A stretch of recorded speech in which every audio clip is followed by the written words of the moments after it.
when I know myself, I can present a genuine, warm space for children to be free of judgment. Having this idea of I know who I am and I can just be with a child without having to intervene in any sort of way. And that creates that therapeutic, safe environment for children to self-reflect and to explore their own emotional experiences. My name is Brittany Phillips. I am an assistant professor in the counseling graduate training program. I love getting to teach about play therapy. This idea that we can support children through play to learn how to manage and process difficult experiences and difficult emotions and learn about themselves in a safe, caring environment. In a play therapy class, students learn how to be with a child. They learn how to manage a play therapy room. Basic skills including tracking, so that simple reflection of verbalizing what the child is doing. If a child has a car and is moving it back and forth, you might say, you're moving that back and forth, or you're choosing exactly what you want to do with that. And it's really validating and empowering for children to hear what they're doing, and that brings some awareness to them about that internal processing. Another skill is reflecting content. So if a child does choose to speak and is talking about something, then a play therapist is able to just reflect back in a summary. And then reflecting feeling is where if a child is playing out a play experience and they're showing or expressing emotion, then the play therapist is able to identify that emotion. With children, they don't have as much emotional identification or understanding. That's something that is developing as they grow. And so a really foundational goal in play therapy is allowing the child to learn about emotions and to identify this is what I'm feeling and this is what I'm experiencing, and help them learn control over their emotional experience. Other areas of learning in the play therapy course is practical experiences about how to set up a play therapy room, what toys to consider, the space in which they choose. Is it in an office that there needs to be more quiet space if there are other adults? In my class, we focus on a humanistic perspective called child-centered play therapy. It was developed by Gary Landreth, and it's this idea that we don't have to enter a play therapy space and have all the answers or direct children in a certain way. And there are three foundational principles to child-centered play therapy. There is being real. The second is warm caring and acceptance. And the third one is sensitive understanding. So being real suggests that I have to show up authentically and genuinely as a play therapist, knowing myself, having this idea of I know who I am and I can just be with a child without having to intervene in any sort of way. And that creates that therapeutic, safe environment for children to self-reflect and to explore their own emotional experiences.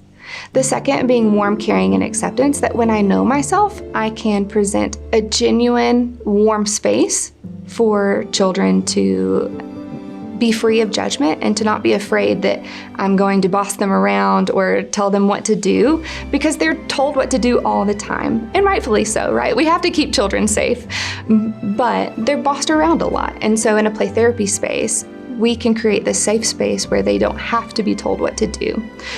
We certainly do need to set limits, and so that is a skill that my students learn, is setting limits. So a child can't come and beat me with a foam sword, but I would just gently provide an alternative so that way they can release that emotion, but in a safe way. The third concept is sensitive understanding, where the play therapist learns to put their own experiences aside so that way they can see the child for who they are and try and understand why the child is potentially acting the way they are, why they are choosing certain behaviors. This child is coming from a difficult space, potentially, a difficult home environment maybe, or a difficult experience that has made it really hard for them to process and move through life well. And that if the therapist can put their experiences aside, then they can authentically see the person and accept the personhood of the child. And that further creates this safe therapeutic relationship for a child to explore those areas of themselves that might be really scary to explore. In my class, Child-centered play therapy is the foundational approach where students learn the practical skills for play therapy.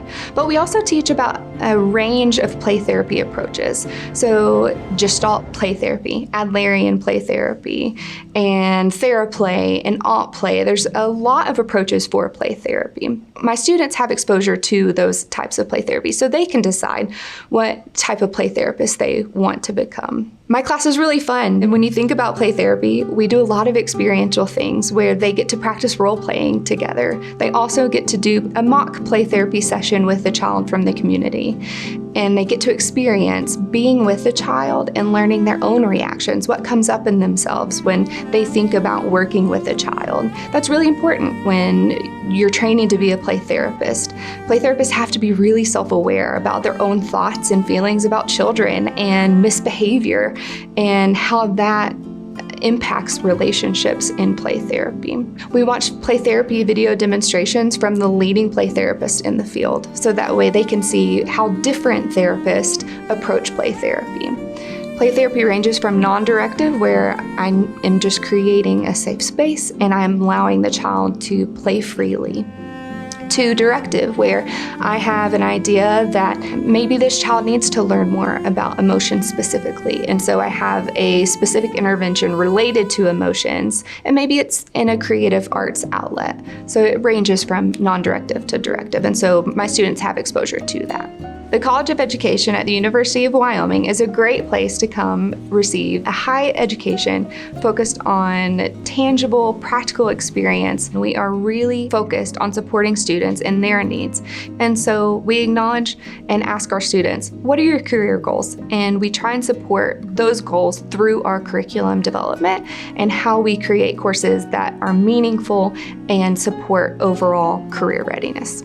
I love that the professors in the College of Education are fun and they're ready to put students' needs first and to provide support when needed, and creating an environment where students can ask questions. We want to create engaging conversations to create new thinking and critical thinking, so that way when our students leave here, that they are capable of managing big questions in their own particular field of study.